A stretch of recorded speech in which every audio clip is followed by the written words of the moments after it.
بدأ بها تفوح من صادق محبتكم ورود وياسمين تمطر غراكم يا بعد عيني وبعد هدبها تفضلوني واسمعوا بقلوبكم يا سامعين من قبل لا تستمتع الاسمع اطرق بابها الشعر ديوان العرب والفرق بين المبدعين فالابتكار ونادر الافكار واستجوابها عليك يا قافي سلام وخل عنك العدلين تبختر بوزنك وقافيتك في رقبها اطلبها للذوق الرفيع من اليسار لليمين سجل حضورك فرصة جاتك جابها يا صاحبي والخير كانه مطلوبك دنيا ودين ركز معي واحسب لحاجة ثلاثة حسابها الأولى ركز على مرضاة رب العالمين ما غيره يعينك إذا صكت عليك أبوابها والثانية من قبل ترضي النفس ترضي الوالدين من دونهم لو تبتسم دنياك وش تبغى والثالثة حاول تمنى الخير للناس أجمعين يا صاحبي لا تحسد العالم ولا تغتبها أقولها وأنا اللي مقصر يا ربي يا معين رحمتك يوم النفس فالميعاد تلقى حسابها أقولها وأنا اللي مقصر يا ربي يا معين رحمتك يوم النفس فالميعاد تلقى حسابها يا مرحبا ترحيبة تبقى على مر السنين ترحيبة مثل الورود تفوح يوم بدمها تفوح من صادق محبتكم ورود وياسمين تمطر غراكم يا بعد عيني وبعد ترحيبة مثل الورود تفوح يوم بدمها تفوح من صادق محبتكم ورود وياسمين تمطر غراكم يا بعد عيني وبعد هدبها تفضلوني واسمعوا بقلوبكم يا سامعين من قبل لا تستمتع الاسمع اطرق بابها الشعر ديوان العرب والفرق بين المبدعين فالابتكار ونادر الافكار واستجوابها عليك يا قافي سلام وخل عنك العدلين تبختر بوزنك وقافيتك في رقبها اطلبها للذوق الرفيع من اليسار لليمين سجل حضورك فرصة جاتك جابها inuu maaragtay dhiirigelin diinta ay kor noogu qaado waxaan kaloo yeedhayaa ardayga la yiraahdo Khalid Saeed Maxamed ayaan u yeedhayaa asooqa saddex arday baan insha Allah ka gaarsiin doonaa si iyagana dhiirigelin iyo maaragtay ugu noqoto dadaal ay quraanka si dadaalaan ahmeedeedna waa taas weeyaan oo Ibrahim markaa inoogu hawl galay آخر واحد أخي كرت أعوذ بالله من الشيطان الرجيم بسم الله الرحمن الرحيم يسبح لله ما في السماوات وما في الأرض الملك القدوس العزيز الحكيم هو الذي بعث في الأميين رسولا منهم يتلو عليهم آياته ويزكيهم ويعلمهم الكتاب والحكمة وإن كانوا ما يلحق بهم وهو العزيز الحكيم ذلك فضل الله يؤتيه من يشاء والله ذو الفضل العظيم صدق الله العظيم إلى كيس التحاد وحلقة نغير أو إنغا دعاية موضوع إنه وحكو سابسي هاي صدح شان قيبات مركا وقوها الرئيسة إن مركا حفلة قرآن كاللغو آخريوه موضوع ugu horeeya weeyaan mawduuca ku xiga waxa weeyaan in markaa fadlu lqur'aani alkariim in markaa laga warramo oo in sha allahu tacaala sheekh jaamac markaa ka warramo ayaa mawduuceenna markaa labaad yahay. ka saddexaad waxa weeyaan mawduuc ku saabsan tanbiihul waalidiin, waalidiinta in la baraarujiyo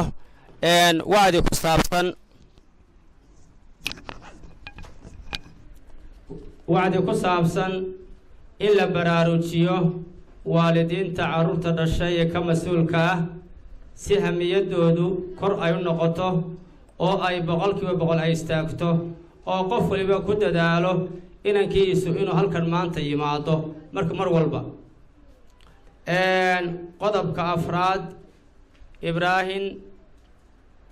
cabdullaahi isagana mawduuca uu ku qoran yahay oo waa nin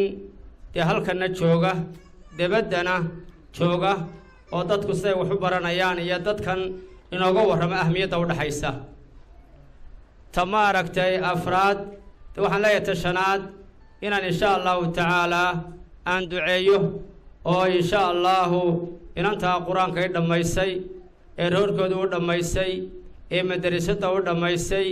ee burcaba u dhammaysay inaan insha allahu tacaala u duceeyo, inaan insha allahu aanu ardayda u duceeyo, waalidka u duceeyo, islaamka u duceeyo, wixii maaragtay khayr la ilaahay subxaanahu wa tacaala aan markaa ugu duceeyo. waxaan ku soo dhowaynayaa walaalkay jaamac warsame ayaan ku soo dhowaynayaa mawduuca labaad oo ah fadlulqur'aani alkariim, fadliga qur-aanka kariimka uu leeyahay iyo barashadiisa iyo macaankiisa iyo wanaaggiisa iyo inuu qofkuba ilaahay kitaabkiisa barto inagu baraarujin doona, waalidkana carruurtooda inay baraan ku sii baraarujin doona. falyatafadal mashkuuran jaamac warsame. dib waxaynu markaa halkan isugu nimi xaflad ardayad ka mida ardayda madrasatu dacwat alkhayr ay markaa qur-aanka ku dhammaysay, waana xaflad la yimaado tii u fiicnayd ama u qiimo badnayd ama u maamuus wanaagsanayd. saas daraaddeed baa markaa aniga mawduuca laygu qoray ama aan ka hadlayaa uu yahay qur-aanka iyo markaa fadligiisa ahmiyadda uu leeyahay. saas daraaddeed ilaahay subxaanahu wa tacaala qur-aankiisa ayuu markaa inoogu tilmaamay fadliga qur-aanku leeyahay kitaabkiisa akhrinta la akhriyayo. qaala allahu tacaala ina aladiina yatluuna kitaab allahi waaqaama asalaata waaata azakaata waanfaquu mima razaqnaahum sira wacalaaniyatan yarjuuna tijaaratan lan tabuur. ilaahay subxaanahu wa tacaala wuxuu markaa inoo tilmaamay kuwa ilaahay subxaanahu wa tacaala kitaabkiisa akhriyaya ee markaa salaada oogaya ee sakada markaa waxa weeye bixinaya ee maqranaysaa wixii markaa ilaahay siiyey wax ka mida markaa waxa weeye yani markaa waxa weeye habeen iyo markaa sir iyo caadba markaa u bixinaya, sir si hoose iyo markaa waxa si calanaba waxay markaa leeyihiin ganacsi aan go-aynin, tijaaratan lan tabuur ayay leeyihiin. fadligaas oo markaa leeyahay yani qur-aanka kitaabka ilaahay oo markaa waxa weeye la akhriyo. sidoo kale axaadiista rasuulka haddaynu wax ka tilmaano waxaa markaa waxa qur-aanka markaa sharaf ugu filan xagga marka sunnada. xadiiska nebigu sala allahu calayhi wasalam uu markaa ka wariyey xadiis cuثmaan bin cafaan radia allahu canhu qaala qaala rasuulu llahi salى allahu calayhi wasalam khayrukum man tacallama alqur'aana wacallamah. uu tilmaamay yani markaa rasuulku sal ly saxaabigiisu markaa rasuulka ka warinayo yaa rasuulku inuu tilmaamay waxaa markaa idinku khayr badan qofka qur'aanka bartay dadkana bara. intuu isagu bartay dadkana baray ayaa marka waxa weye idinku khayr badan ayaa rasuulku sala allahu calayh wasalam uu markaa inoo tilmaamay. qur-aanka iyo markaa fadligiisu wax markaa aynu halkan kusoo koobi karno muxaadaro ama marka waxa weeye majlis qura ma ahe, waa markaa ballaarhanya. waxaa ka mid ah fadliga markaa uu leeyahay maalinta qiyaame ayaa marka waxa weeye qofka marka waxaa lagu odhanayaa sida xadiista marka qaarkood marka tilmaamayso iqra yani marka waxa weye akhri baa la odhanaya qur-aanka warattil kamaa kunta turattilu fi dunya sidii marka aad ahayd adduunyada marka mid u tartiiliya fa ina mansilatuka cinda aakhiri aayatin taqra'uhaa mansilada iyo markaa booskaad jannada ku leedahay waa halka aayadda marka ugu dambaysa ee marka waxa weeye aada akhrido halkay markaa ku dhammaato ayaad marka waxa weeye mansilada aad markaa leedahay iyo jannada markaa booska aad ku leedahay ay marka waxa weeye aayaddaad ugu dambaysa dhamayso halkay ku dhammaato ayaad markaa ku yeelanaysa taas daraaddeed baa loo baahan yahay in markaas lagu dadaalo qur-aanka iyo markaa barashadiisa iyo marka waxa weeye buunbuunintiisa iyo waxa ilaahay subxaana wa tacaala kitaabkiisa markaa in kor loo qaado waxaa markaa xadiis kale markaa uu tilmaamayey ina allaha yarfacu bihada alkitaabi aqwaama wayadacu bihi aakhariin ilaahay marka waxa weye garanaysaa kitaabkan qoom buu markaa kor ugu qaadaya qoomna marka waxa weeye hoos buu marka alla ugu dhigaya saas daraaddeed kuwa marka alla kor ugu qaadayo waa kuwa marka waxa weeye barashadiisa markaa hagaajiya yani marka waxa ku camalfalkiisa macnihiisa iyo wuxuu farayo intaba markaa qaata ee markaa ku dhaqma ayaa ilaahay subxaanahu wa tacaala uu kor ugu qaadaya sharfa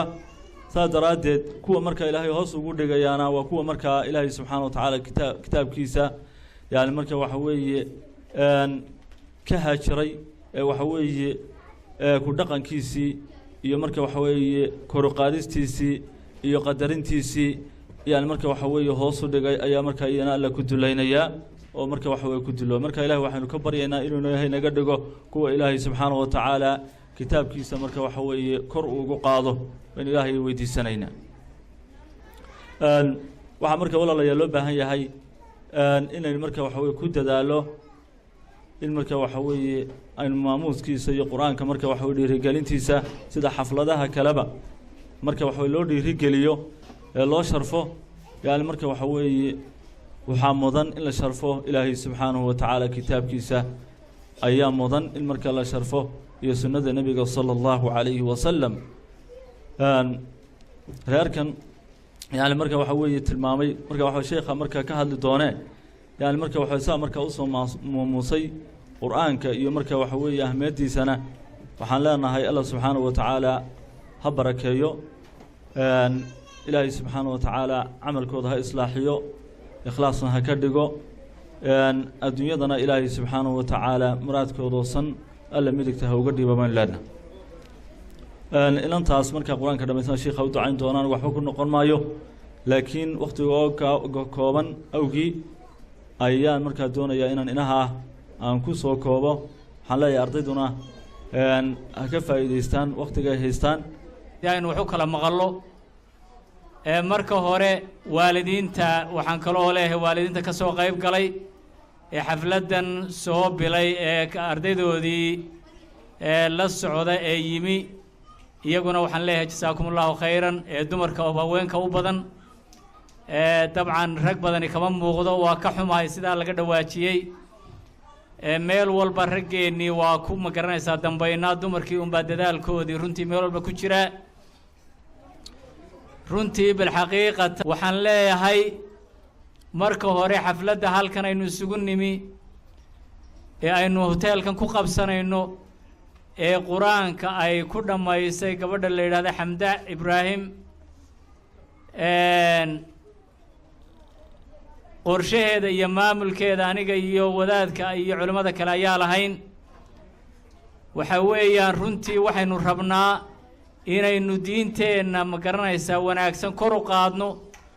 aynu ka saarno meelaha yaryar ee xafladaha aynu ku qabsanayno waxaan u malaynayaa waa tii koowaad ee hoteelkan diinba ku saabsan ee lagu qabto haddaanan khaldanayn inay tii koowaad tahay baan u malaynayaa waxaynu aragnaa maalin walba waxyaabo kale oo xisbiyo iyo haddii alla kuu roonya waxyaabo kale oo ama iskuullo ama mashaariic kale ama hay-ado kale waxaasoo la xoojinayaynu aragnaa kelmadda ilaahay meesha lagu magaranaysaa kor loogu qaadayo ayaa ka muhiimsan waxaasoo dhan. waxaan runtii anigu soo jeedinayaa inaynu u quudhno carruurteenna iyo haddii alla kuu roon yahay diinteenna wanaagsan wax allaale wixii ay kor ugu qaadmayso ee loogu bilayo ee lagu hagaajinayo. taasi waa qodobkaa. waxaan kaloo ku darayaa arrintaasi waa arrin inagaga timi debadaha ama gaalada inagaga timi in macallinka iskuulka iyo haddii alla kuu roon yahay wax allaale wixii maadi ku saabsan la hagaajiyo oo la buunbuuniyo oo lacag wixii la awoodo la siiyo, laakiin macallinka qur-aanka dhigaya iyo wixii maxaanku idhaahdaa ku saabsan diinteenna islaamka ah. ingiriisku markii uu halkan xukumi jiray macallinka iskuullada dhiga wuxuu u qoray lacag iyo mushahar ayuu siin jiray. macallinka qur-aanka dhigana wuxuu odhan jiray dee waxa weeye official maaha oo isagu waxa weeyaan macallin la aqoonsan yahay maaha. arrintaa waa inaynu bilcagsi ka dhignaa, waa inaynu ilaa iminka mentalitigii waa jiraa, ilaa iminka mentalitigii caynkaa ahayd ama fikraddii caynkaa ahayd way taallaa. waxaynu u baahan nahay inaynu arrintaa wax ka bedelo. waxaynu u baahan nahay inaynu weynayno qur-aankeenna iyo diinteenna islaamka. waxaynu u baahan nahay inaynu macallinka qur-aanka dhigaya u quudhno mid ka badan ka iskuulka iyo haddii alla kuu roon yahay maadiga dhigaya inaynu u quudhnaynu u baahannahay $5 iyo $10 ee macallinka ardaydeenna wax ku baraya. waxaa laga yaabaa inaynu dhib iyo culays dareenno marka aynu bixinayno ee uu hawl iyo camal intaa isagu ay u tahay.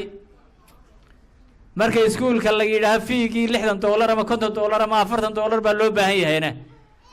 aanay maaragtay hadal laga gelin. waxaan isleeyahay fikraddaasi waa khaldan tahay. waxaa kaloo raacda malcaamadaha aynu qur-aanka carruurteenna ugu dhignaa waa wada dayacan yihiin oo wada dhibaataysan yihiin. iminka halka aan carruurtani wax ku dhiganaya waa qolaadu yar oo cidhiidhi oo xafladdan inoogu suuro geli weyday. kuwa kalena waa la wada mid. arrintaasi waxay u baahan tahay in si weyn looga hadlo oo laysu gaadhsiiyo oo laysaga wacyigeliyo. diinteennu waa tayf iyo aakhiraba ina anfacaysa ee aynu wax ku noqonayno ee carruurteennu ay maaragtay aynu wanaag iyo wixii aynu gelinno aynu rabno inaynu ka helno mustaqbalka. intaasaan waa ku dheeraadee ka gaadhaya. dad baa sooman waktiyana runtii wakti waxoogaayana salaadiina waynugu dhowdahay. waxaan u yaro dhaafayaa qaabka tarbiyadda carruurta aynu u tarbiyadayno.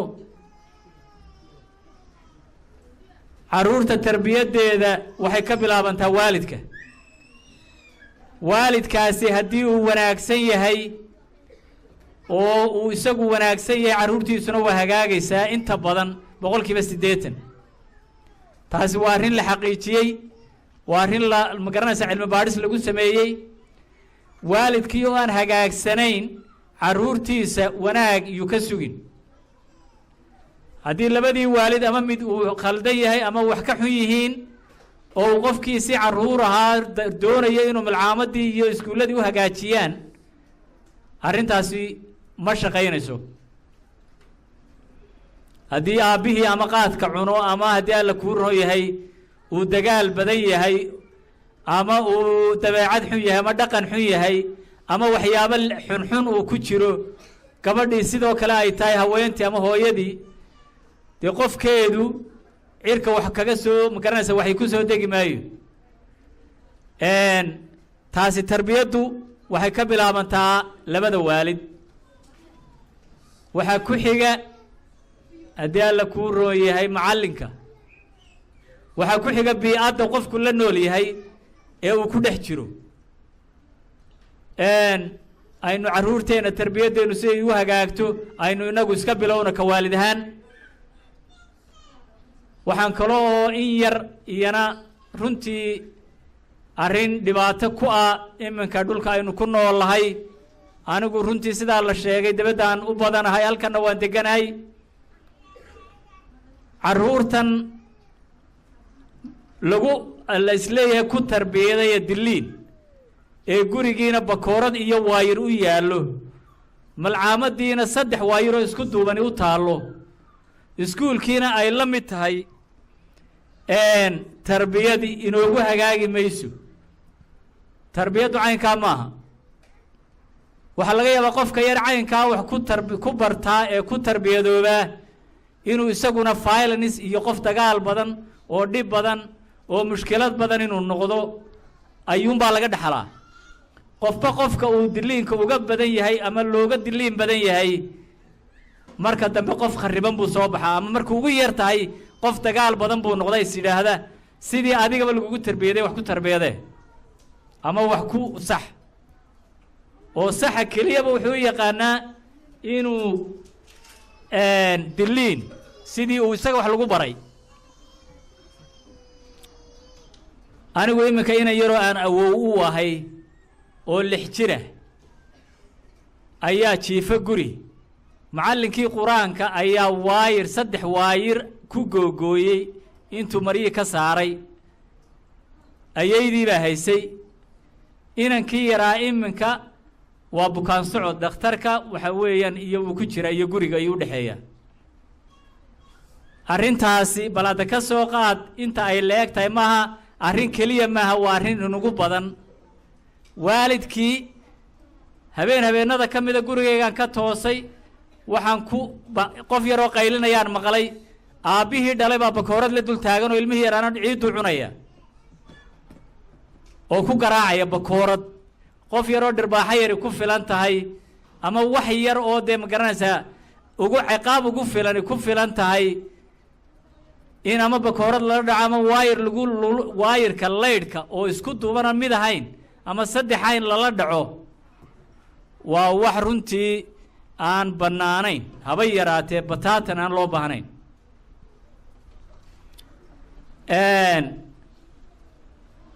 waalidka dee waalidnimada lafteedu xaquuq iyo sharci iyo qaynuun iyo waajibaad iyo macluumaad fara badan oo la bartabay leedahay qofku waalidnimadan iyo qaabkan uu carruurta u rabaynayo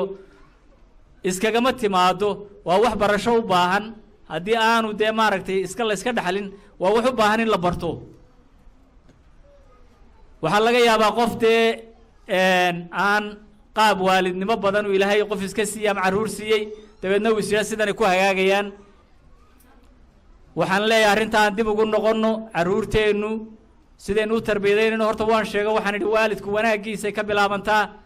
mar labaadkana tarbiyadda qaabka loo tarbiyadeeyo dee waa kitaabo badan baa laga qoray arrintaa intaasaan ka gaadhaya arrintaasi waa arrin u baahan inaynu dee si weyn looga doodo oo looga hadlo taana intaasaan leeyahay annagu dhulka aanu joogno dhirbaaxo wax ka badan dhirbaaxo weliba badhida iyo addimada ah oo aan wejiga ahayn waxa ka badan qofkiisa u geysta waa xadhig waa la xidhaa dowladda dhulka qaynuun ka jiro waa la xidhaa waxaana suuragalaba in carruurta qofkaa laga qaado oo la yidhaahdo waalidnimada walaalayaal awalan salaanta islaamkaan idinku salaamay aan idiin qadimay haaniyan marka hore walaalayaal ilaahay baa mahad leh alxamdu lilah ilaah maqaamkan isugu keenay baa mahad iska leh ilaahay subxaana wa tacaala baynu u mahadnaqaynaa mar labaad iyo mar saddexaadba marka afraad waxaa mahad leh aabbahan sharafta iyo karaamada mudan ilmihiisii qur-aanka ilaahay khatimay iyo macallinkiisii iyo waalidiintii carruurta dhashay ku sharfay maqaamka sarreeya sharafta iyo karaamada iyo muuqaalka wanaagsan leh aabbahaasina mahad gaara buusna leeyahay waxaan leenahay sidii raggii horeba ay yidhaahdeen allah ku barakeeyo adiga iyo awlaadaada iyo oryahaaga iyo ehelkaaga iyo muruqaaga iyo maalkaagaba insha allah sida aad kalaamka ilaahay u sharaftay ee u karaamaysay adigana alla subxaana wa tacaala qiyaamaha kuu karaameeyo ah kuu sharfo intaan haddaan duca kaga sii gudbo walaalayaal waxay ogtihiin maanta oo aynu joogno maanta aynu joogno 17 aynu joogno miilaadiga bishiisii 9aad oo ahayd maanta saan filaya 29 iyo hijrigii oo aynu maanta isna bishii muxaram ku jirno oo ay maanta iyana 8 tahay runtii walaalayaal waxaynu nimi maqaamaad iyo aad u wanaagsan oo in dhoweyd kolley anigu aanan iman ama aanan ka soo qayb gelin dadkuna maanta waxyaabaha ay aada iyo aada u ihaaneeyeen waxa weeyaan dacadka ama cagta hoosteeda la geliyey hadday waalid tahay iyo haddii ay macallimiinba tahay baa waxaa jira qur-aanka shiikhana ka hadlay fadligiisa runtii walaalayaal maanta waxaad moodeysaa oo waxa kasii baxaya barashada qur-aanku ama ku dadaalisteeda ama sharaftii iyo karaamadii macallimiintu lahayd iyo ardayda iyo waalidkoodu waxaad moodaa inay khadka kasii baxayaan oo ay sii daciifayaan halka ay kor ka soo qaadmayaan ee ay u dalacmayaan ee ay u kobcayaan iskuullada ama dawli ha noqdeen inantii qur-aanka dhammaystay xamda ibraahim cabdilaahi oo ay hor taagan waxaan guddoonsiinaya hadiyad ay u qalanto oo ay leedahay insha allahu tacaalaa waxaan doonayaa hablaha kale ee maaragtay ila jooga ee ama dee xafladda jooga inay ku daydaan oo ay tigsi wanaagsan ay u noqoto hadiyaddaas anaa inantaa guddoonsiiyey baaraka allahu fiikum ilaahay subxaana wa tacaala xamdaha ku barakeeyo ilaahay qur-aanka xifdigiisa ilaahay ha kuu yasiro axaadiista nebiga calayhi salaatu wasalaam ilaahay ha kuu yasiro ilaahay waalidka iyo labadaada waalid mid u baarin samaysa ilaahay ha kaa yeelo mid reerka insha allahu tacaala kor u qaada ilaahay ha kaa yeelo mid hooyadeed dee u gargaarta ilaahay subxaana wa tacaala ha kaa yeelo mid aabbaheed u gargaarta ilaahay ha kaa yeelo inantaa maalinna iskamaan hor iman intaasoo sano ayay markaa ila joogtay ay malcaamadda joogtay waxaad moodaysaa in hadda la yidhi juuq iyo jaaqba ha odhan hadda juuq iyo jaaqba ha odhan in la yidhi ayaad moodaa ilaahay subxaanahu wa tacaala haddaan xamday caawa dhinto yacni barakadaas way kula socotaa ilaahay subxaanahu wa tacaala ha ku barakeeyo waad igaga farxiseen waxaa faraxi ugu filan qur-aankii aan xambaarsanaa oo aad markaa iga guddoomatay oo aad iga qaadatay oo ay markaa igu gargaareen aabbaha ibraahim cabdilaahi dhimbil